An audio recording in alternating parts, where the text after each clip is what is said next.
Yesterday's landmark final judgment about protecting the lands of individuals of Kamareddy can be used by every advocate lawyer in India as a citation that no government or any government cannot forcibly take farmers' land.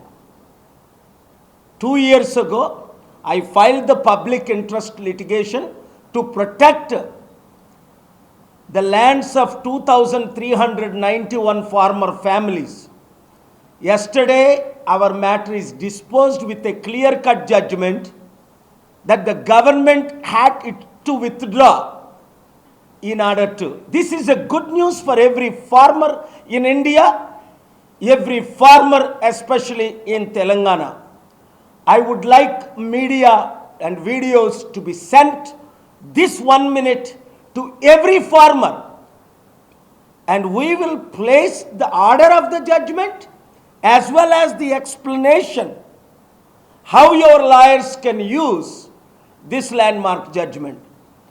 Thank you very much. And I am asking the judiciary, more of them, to do what is right. For example, yesterday about the 10 MLAs disqualification. Morning from 10 o'clock, 10:30 till evening 4 o'clock I was there. I don't know why the same Honorable Justice Sujay Paul Ji would not listen. It is crystal clear. 10th schedule is crystal clear. Anyone contest from any party joins other party should be disqualified. Like Mayawati case in 1998, 12 MLAs were disqualified by 28th Chief Justice of India. Number 2, Indira Gandhi in 1975 would not be allowed to go to the parliament by the Allahabad High Court. And many other citations and judgments are prepared, about 30,000 pages. And the Supreme Court Justice Narasimha's brother representing Dhanam Nagendra, I believe, senior counsel, arguing about maintainability. How the last 8 months Honorable Justice Arade has allowed and sent notices and they found the counter. If there is a maintainability is a issue, why are you scared asking the Supreme Court? Why your speaker is not taking action? 3 times Honorable Justice Gawai, before whom I argued the other matter about Laddu. Why speaker is not taking action? Is there democracy in India? Is judiciary functioning properly? Or should I do a blockbuster movie and a book exposing the corruption by some individuals who are not numbering the case registry? If not 350 number they are giving about rape cases. Why am I filing? I told Your Honor, I am the busiest man in the world with global wars. I said it. I am fighting for our Indian farmers, educated, uneducated, unemployed, employed, women, children. Please pass the proper order and follow the law. I am not asking any favorable orders. Otherwise, I have to declare international hunger strike against some corruption in the judiciary. I will not mention the names today. Thank you. చూడండి, నిన్న ఆంధ్రప్రదేశ్లో మొన్నటి వరకు నేను అనేక pills, steel plant మీద pills వేసాను, అమ్మకుంటా orders తీసుకొచ్చాను, ప్రత్యేక హోదా మీద పబ్లిక్ ఇంట్రెస్ట్ లిటిగేషన్ వేసి ప్రత్యేక హోదా ఇవ్వడానికి డైరెక్షన్ ఇచ్చాను. ఆనరబుల్ కోర్టు ఇచ్చారు. నిన్న తెలంగాణ హైకోర్టులో రైతులకు అన్యాయం జరుగుతుందని నేను 2023 ఫిబ్రవరి 13 చీఫ్ జస్టిస్ బుయాన్ గారు ఇచ్చిన ఆర్డర్ ప్రకారం గవర్నమెంట్ కింద మీద వేసి, మరలా అప్పుడు కేసీఆర్ గవర్నమెంట్, ఇప్పుడు కాంగ్రెస్ గవర్నమెంట్, రైతుల భూములు 1000 కోట్ల బిజినెస్కి మాఫియా మాఫియా మాఫియా అన్నాను. గవర్నమెంట్ కాంట్రాక్టులు, ఈ మాఫియా అంతా ప్రజల జీవితాలతో చెలగాటం ఆడుతున్నారు. సో నిన్న మంచి ల్యాండ్ మార్క్ జడ్జిమెంట్ ఫైనల్గా వచ్చింది. ఏ రైతుల భూమి అయినా ఏ గవర్నమెంట్ అయినా అది సెంట్రలా స్టేటా కాదు, ఇక్కడ ఫోర్స్ఫుల్గా తీసుకోవడానికి లేదు. ఆ ఆర్డర్ మేము గ్రూపుల్లో పెడతాం ఇప్పుడే. ఆ ఆర్డర్స్ మీరు మొత్తం దేశంలో ఉన్న 20-30 లక్షల మంది లాయర్స్కి పంపించండి మీడియా ద్వారా. 2, ఆ ఎక్స్ప్లెనేషను అంటే 60-70% ఉన్న రైతులకు, కామారెడ్డి రైతుల ద్వారా తెలంగాణ రైతులకి మాత్రమే కాదు అన్యాయం జరుగుతుంది, దేశంలో అనేక రైతులకు అన్యాయం జరుగుతుంది. దీనిని సైటేషన్గా doctor K A Paul Kamareddy farmers అంటే వచ్చేస్తుంది. March 6th, 2025 డేట్ యూజ్ చేయండి, సైటేషన్ కోట్ చేయండి. నేను ఫైల్ చేసిన పిల్ కూడా పంపించమంటే పంపిస్తాం, మీకు మద్దతు ఇస్తాం రైతులందరికీ. 2, రేవంత్ రెడ్డి గవర్నమెంట్ ఈ 10 మంది ఎమ్మెల్యేలకి ఇది లిస్ట్ అవ్వకుండా రిజిస్ట్రీ ద్వారా నిన్న లాస్ట్ నెంబర్ ఐటమ్ 160 అక్కడ నన్ను అడ్డుకోవడం.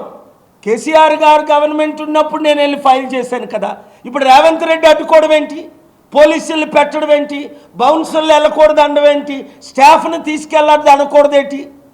అసలు రేవంత్ రెడ్డి కాంగ్రెస్ పార్టీకి ముఖ్యమంత్రి, బీజేపీ పార్టీకి ముఖ్యమంత్రి తెలంగాణలో?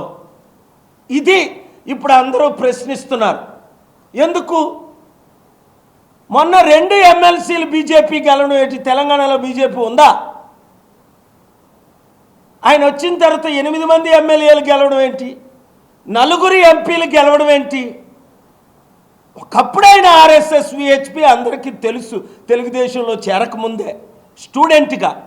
మరి అలాంటప్పుడు నువ్వు కాంగ్రెస్ పార్టీకి రాజీనామా చేసి బీజేపీలో డైరెక్ట్గా చేరిపోవచ్చు కదా, లేదా ఏక్నాథ్ సిండే లాగా నీకు 30-40 మంది ఉంటే ముక్కలైపోయి నువ్వు మీ ఇంకో పార్టీ ఉంది కదా, మీరందరూ ఇంకా డైరెక్ట్గా బీజేపీ తరపుని ఉండొచ్చు కదా.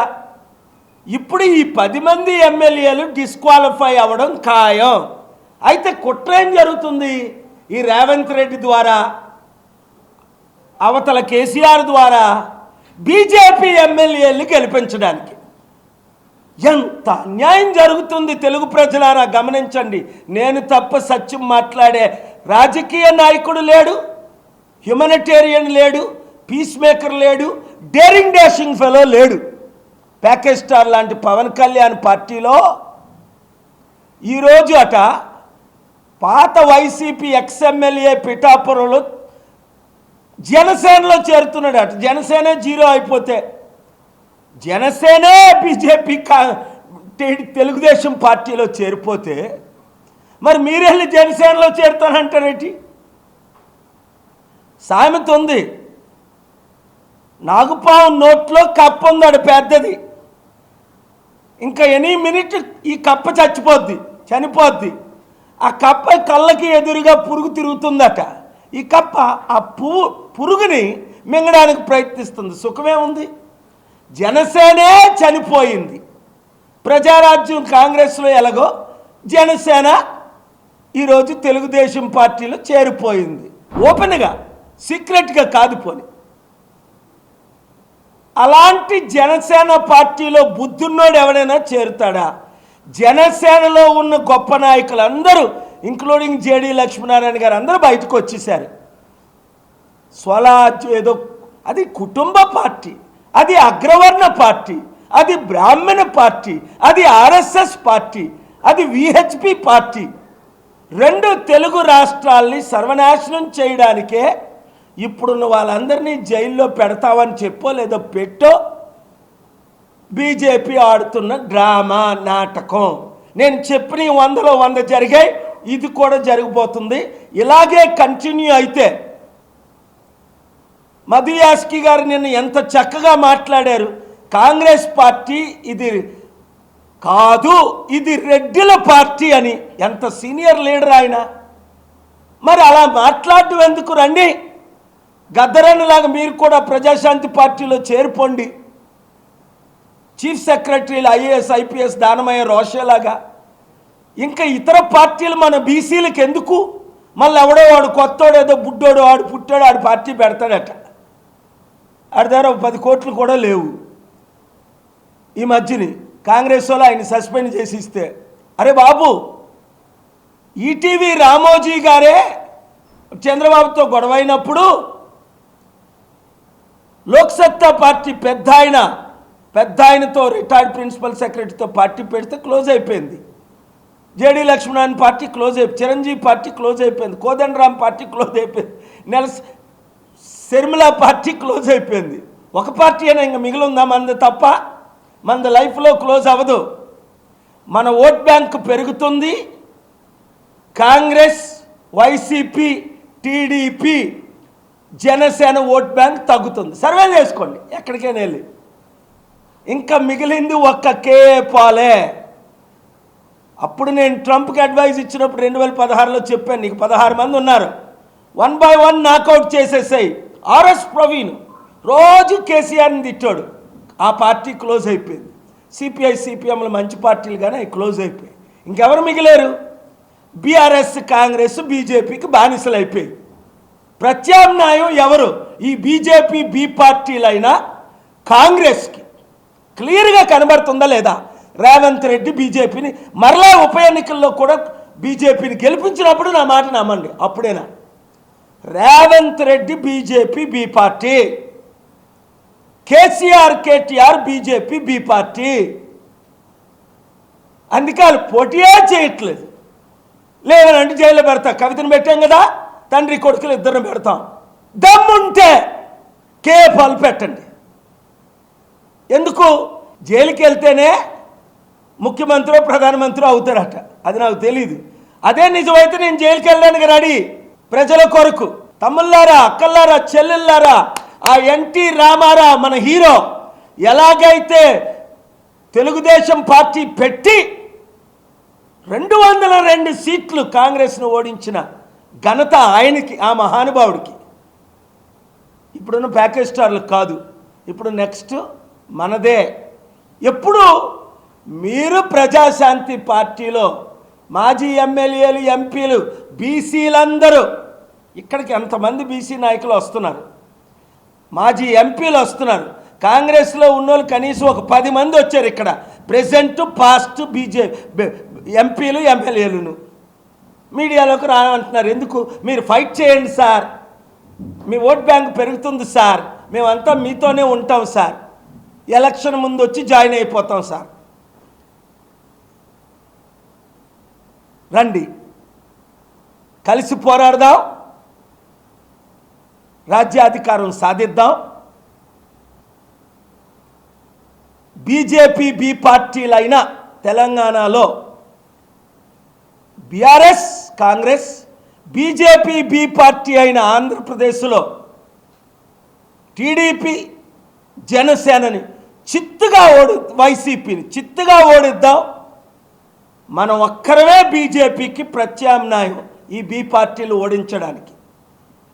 చదువున్న వారందరూ, తెలివైన వారందరూ, పౌరుషం ఉన్నవారందరూ, కుటుంబ కుల పాలన అంతం చేద్దామన్న వారందరూ, బిఆర్ అంబేద్కర్ బీజం ఉన్నవారందరూ, బడుగు బలహీన వర్గాలకు అధికారం రావాలన్న వారందరూ, రాష్ట్రాన్ని అభివృద్ధి చేద్దామన్న వారందరూ, నిరుద్యోగులకు కోట్ల మందికి ఉద్యోగం ఇద్దామన్నారు అందరూ ప్రజాశాంతి పార్టీలో చేరిపోండి. 7569441275 గ్రూపులు ఇంకా పెట్టేయండి. ఇప్పటికి 96 లక్షలు, 1 కోటి మంది దాటిపోయారు. గ్రూపులు పెట్టేయండి. మీరే కాబోయే నాయకులు, మీరే కాబోయే ఎమ్మెల్యేలు. నేను మీ కొరకు ఫైట్ చేస్తున్నాను. ఎమ్మెల్యేలదా ఎందుకు? 12ని అసెంబ్లీ కదా, డేట్ లేదని అన్నారు నిన్న. మన పిల్లు అయిపోగానే అసెంబ్లీ డేట్ అనౌన్స్ చేశారు. ఎంత డ్రామా ఆడినా అక్కడ సుప్రీంకోర్టులో కౌశిక్ రెడ్డి బీఆర్ఎస్ఎల్ఎస్ని హీరింగ్ ఉంది 25కి. ఏది ఏమైనా నేను ఫైట్ స్టార్ట్ చేసిన తర్వాత కదా వాళ్ళకి మనోనేత్రాలు తెరిచారు. సింగిల్ జడ్జి ద్వారా ఏమో ఆర్డర్స్ తెచ్చుకోలేకపోయారు కదా. సింగిల్ జడ్జి ఏమన్నారు? కన్సిడర్ అన్నారు స్పీకర్. ఇప్పుడు అలా కాదు, 3 టైమ్స్ సుప్రీంకోర్టులో ముట్లు పడుతున్నాయి. ఎవరికి? తెలంగాణ స్పీకర్కి. సో నేను ఇక్కడ విత్డ్రా చేసుకొని అక్కడికి వెళ్ళడమా, లేదా ఎవరికి ఇచ్చిన ఆర్డర్ అదే ఎమ్మెల్యేలు కనుక అదే ప్రేయర్ కనుక అది పొలిటికల్ పార్టీ అయినా సరే డిస్క్వాలిఫై చేయొచ్చు, నాది పబ్లిక్ ఇంట్రెస్ట్ లిటిగేషన్ అయినా డిస్క్వాలిఫై చేయొచ్చు. ఇప్పుడు మెయింటైనబిలిటీ అడగడం ఏంటి? ఇక్కడ యాక్టింగ్ చీఫ్ జస్టిస్ యాక్ట్ చేస్తున్నాడు, మరి 9 నెలలు ఎందుకు అడగలేదు? మెయింటైనబిలిటీ నోటీసులు ఎందుకు పంపించారు? ఓకే, బిఫోర్ అడ్మిషన్ నోటీసులు అందాం. మరి కౌంటర్లు వాళ్ళు ఫైల్ చేసినప్పుడు మెయింటైనబిలిటీ గురించి అడిగితే ఆయన క్లియర్గా చెప్పారు, we are not raising that question. అంటే అర్థం ఏంటి? అది రాసి ఆర్డర్లో లేదని. మరి చీఫ్ జస్టిస్ అరాదే ఆర్డర్ రాయకపోతే, ఈయన చదవకపోతే ఎవరు పట్టించుకుంటారు దాన్ని? ఇప్పుడు జ్యుడిషియరీ ఎలాగైతే నేను జ్యుడిషియరీతో ఫైట్ చేయనా? They are not above the law కదా, they are there to implement the law. అది మెయింటైనబిలిటీ ఏంటి? ఇక్కడ నేను ఖైరతాబాద్ ఓటర్ని, దానవ నాగేంద్ర ఇక్కడ ఎమ్మెల్యే, అప్పుడు నేను కంటెస్ట్ చేసినాడు, మమ్మల్ని అందరినీ మోసం చేసి ఎంపీగా పోటీ చేశాడు కాంగ్రెస్ తరఫున. క్లియర్ 2+2. ఆయన బీఆర్ఎస్ బీ ఫారంతో అన్ని ఫైల్స్ 30,000 పేజీలు ఫైల్స్, ఎవిడెన్స్, సైటేషన్, ఆర్గ్యుమెంట్ చేస్తే నోరిప్పు మాట్లాడగలడు ఎవడైనా? ఇందిరాగాంధీని 75లో ఎలాగా డిస్క్వాలిఫై చేశారు Allahabad court. Hear your honour. Second, 1998లో Mayawati case supreme court 28 chief justice ఎలాగ డిస్క్వాలిఫై చేశారు? కోర్టుకి అధికారం లేదంటారు. ఎవడికొంది కోర్టుకి లేకపోతే? కామన్ సెన్స్ లేదా? కోర్టుకి అధికారం లేదా? మరి అలహాబాద్ కోర్టు ఇందిరాగాంధీని ఎలా చేసింది? 75లో, 98లో చీఫ్ జస్టిస్ 28 చీఫ్ జస్టిస్ ఎలా చేశారు? 12 మంది మాయావతి బీఎస్పీ ఎమ్మెల్యేలని. ఏం మాట్లాడుతున్నారో వాళ్ళకే అర్థం అవట్లేదు. At least they are not following the law. 10th schedule ఏం చెప్పింది? ఒక పార్టీ తరఫున పోటీ చేసి ఇంకొక పార్టీలో చేరితే ఆ మెంబర్షిప్ ఆ పార్టీకి ఉండదు, రద్దు అయిపోతుంది అని తేట తెల్లంగా 10th షెడ్యూల్ 10 టైమ్స్ చదివాను, 10 టైమ్స్ చదివి వినిపించాను. Before this acting chief justice ఇది ఏమైపోయారు? మీకు భయం అయితే ఆర్డర్ పాస్ చేయడం, రాజీనామా చేసి సన్యాసం తీసుకోండి, ఈ అడవిలకో వెళ్ళిపోండి. చట్టం క్లియర్గా ఉన్నప్పుడు, చట్టం ఇంటర్ప్రిటేషన్ కన్ఫ్యూజన్ ఉంటే అది వేరా. ఇప్పుడు నేను ఈవీఎంలతోనే ఎలక్షన్ చేయకండి, బ్యాలెట్ పేపర్లో చేయమని జస్టిస్ విక్రమ్నాథ్ గారు మంచి 25 మినిట్స్ మాట్లాడాను. ఈవీఎంలు ఎలా ట్యాంపర్ అయితే చూపించాను. ఈవీఎంలు ఎలా ట్యాంపర్ అవుతాయో ఎక్స్పర్ట్లతో చెప్పించమన్నాను. ఇలాన్ మస్క్తో చెప్పించాను, ట్వీట్ చేయించాను. అమెరికాలో ఈవీఎం కాకుండా బ్యాలెట్ పేపర్తో గెలిచిన ట్రంప్తో చెప్పించాను. మీరు చూడలేదా అది? ట్రంప్ మాట్లాడడం, ఇలాన్ మస్క్ని తీసుకొచ్చి టెస్టిఫై ఇస్తాను, ఇలాన్ మస్క్ని మీరు సమన్ ఇష్యూ చేయమన్నాను. ఎంత న్యూస్ అయిపోను? ఇలాన్ మస్క్ వచ్చి ఢిల్లీ సుప్రీంకోర్టులో నిలబడితే ఆయన రెడీగా ఉన్నాడు. కోర్టు సమన్ ఇవ్వకుండా, కోర్టు నోటీస్ ఇవ్వకుండా లైవ్ పెట్టమన్నాను సుప్రీంకోర్టుని. ఈవీఎంలు ఎలా ట్యాంపర్ అవుతున్నాయో మేము చూపిస్తాం లైవ్లో. 14 విశాఖపట్నంలో బటన్ నొక్కితే కుండకి 3 బీజేపీకి ఎలాగ ఓటు పడింది, 14 నుంచి 3కి. రిమోట్ కంట్రోల్ లాగే, జస్ట్ రిమోట్ కంట్రోల్ ఎలా నొక్కితే ఓటు మారుతుందో అలా ప్రోగ్రామ్ చేసుకుంటున్నారనే హరిప్రసాద్, చంద్రబాబు నాయుడు రైట్ హ్యాండ్, సుప్రీంకోర్టులో ప్రూవ్ చేశాడు, ఎలక్షన్ కమిషన్లో ప్రూవ్ చేశాడు 2019లో. ఈయన అంటాడు గెలిస్తే ఈవీఎంలు కాదా, ఓడిపోతే ఈవీఎంల. మరి వేరా నేను చెప్పింది కూడానా?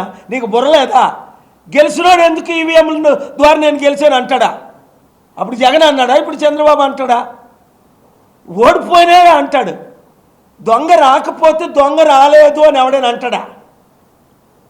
దొంగ వస్తేనే ఆ వెనక గోడకి ఎంతాడండి, ఆ పై గోడకి ఎంతాడండి, డోర్ బద్దలు కొట్టాడండి, లోపలికి వచ్చాడండి, తాళం వేసేసి ఉంటే బెడ్రూమ్లోకి వెళ్ళాడండి, ఇలాగ అల్మరాలో ఓపెన్ చేశాడండి, ఈ గోల్డ్ అంతా ఎత్తుకుపోయాడండి, నగదు డబ్బు అని దొంగ వస్తేనే అంటారు.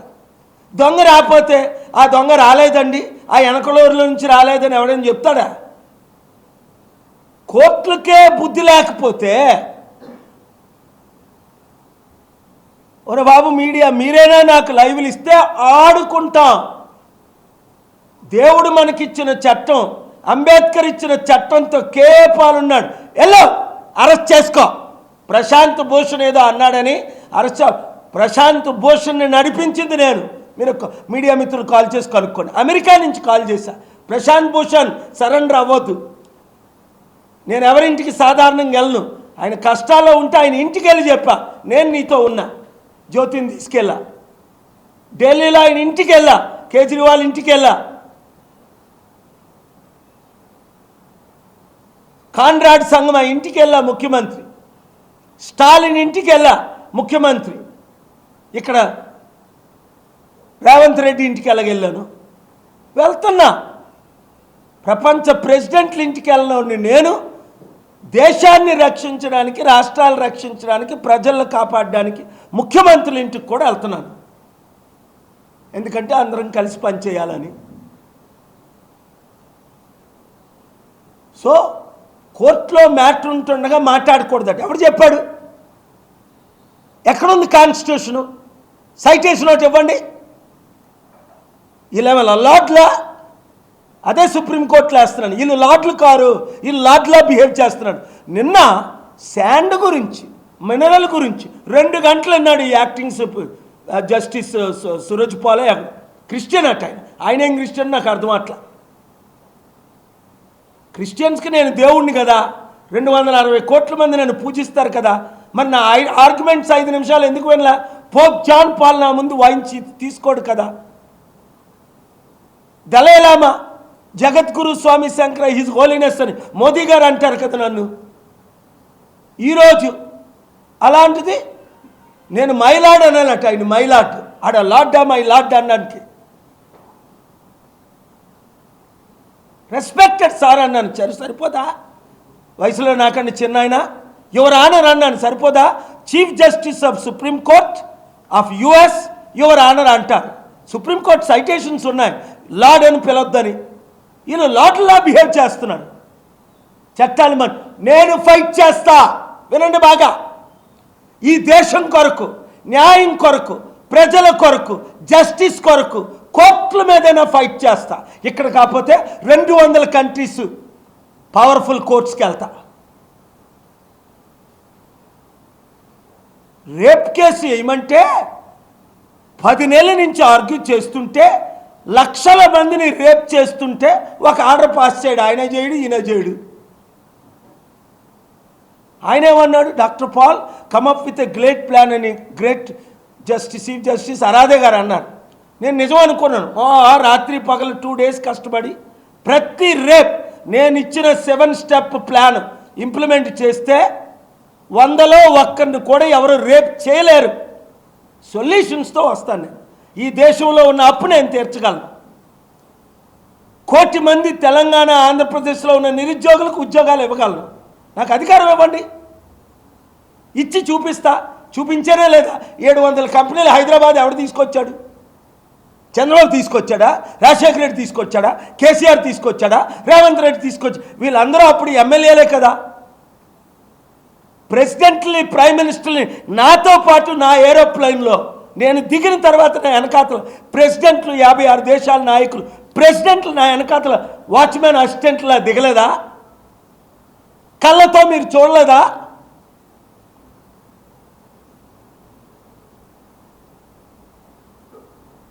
కళ్ళతో చూశారు, చెవులతో వింటున్నారు, చేతులతో తాకుతున్నారు. మాట్లాడింది నిజమవుతుంది.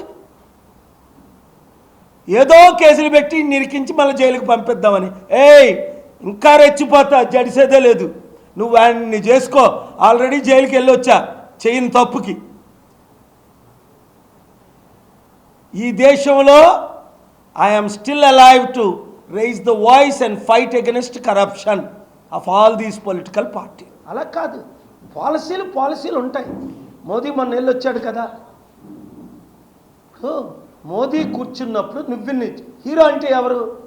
Zelensky, Ukrainian president. హీరో అంటే ఎవరు? Canadian prime minister Justin. వీళ్ళు నా రియల్ ఫాలోవర్స్. నిలబడి మాట్లాడు. మోదీ మాట్లాడు, సభలు కొడతాడు.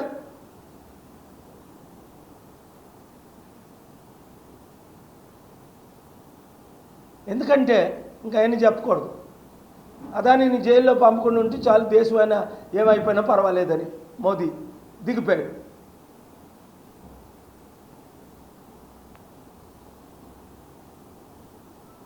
So sad. మన దేశం ప్రపంచంలో అన్ని దేశాల కంటే స్ట్రాంగ్ దేశం ఈ పనికిమాలిన రాజకీయ నాయకుల చేతుల్లో పడిపోయి brilliant scientists, brilliant philosophers, brilliant scholars, brilliant IT experts, brilliant creative, the best in the world come from India. ఎందుకు ఇండియాను వదిలిసిపోతున్నారు? ఈ దేశం అసలు నన్ను అందరూ అంటున్నారు, చాలామంది అంటున్నారు ఇంకెందుకు సార్ ఈ దేశం మారదు, మీరు గ్రూపులు పెట్టమంటే పెట్టరు. పెడుతున్నారు కానీ కొంచెం హోప్ ఉంది. ఆ దొంగ పార్టీ నుంచి ఈ దొంగ పార్టీకి, ఈ దొంగ పార్టీ నుంచి ఆ దొంగ పార్టీకి ప్రాస్టిట్యూట్లాగా అనకూడదు పాపం. వారు నయం పుట్ట కూటు కొరకే కొంతమంది ప్రాస్టిట్యూషన్ చేస్తున్నారు, అల్లంపటి నీరు పడుతుంది. ఒక వీడియో చూశాను, ఒక ప్రైవేట్ ఛానల్ చేయడం, చాలా షాకింగ్. అది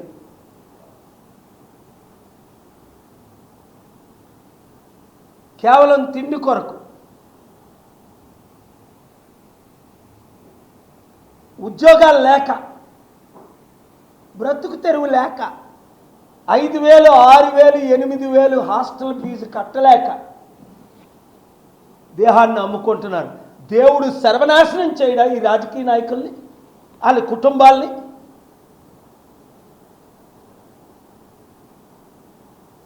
దేవుడు సర్వనాశనం చేయడా? ఈ రేప్ విక్టిమ్స్ని కాపాడండి అంటే కాపాడరు, చట్టాన్ని అమలు చేయరు.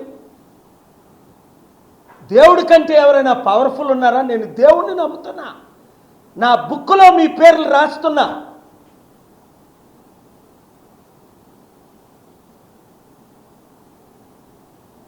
మీ కొరకు ప్రార్థిస్తున్నా. మీరు ఏమి విత్తుతారో ఆ పంటనే కోస్తారు. గుర్తుంచుకోండి. మీరు జడ్జిలు కావచ్చు, రిజిస్ట్రార్స్ కావచ్చు, అఫీషియల్స్ కావచ్చు, ముఖ్యమంత్రులు కావచ్చు, ఎమ్మెల్యేలు కావచ్చు, మీడియా ఓనర్స్ కావచ్చు. ఇలాంటి మెసేజ్ని లైవ్ ఇవ్వన మీడియా ఓనర్స్ రేటింగ్లు నాశనం అయిపోతున్నాయి. ఒక్కొక్క చిన్న వీడియో 1 minute వైరల్ వీడియో 900 మంది, 97 లక్షల మంది చూశారు. ఆపగలరా మీరు? ఛానళ్ళు పెట్టుకొని 100 కోట్లు దోచుకొని, 1000 కోట్లు దోచుకొని, మీరు మాట్లాడే మాటలు మేము ఎందుకు చూపించాలంటాడు ఒకడు. ఒరే యూజ్లెస్ ఫెలో, నీ కొరకురా నేను వచ్చింది. Thank you.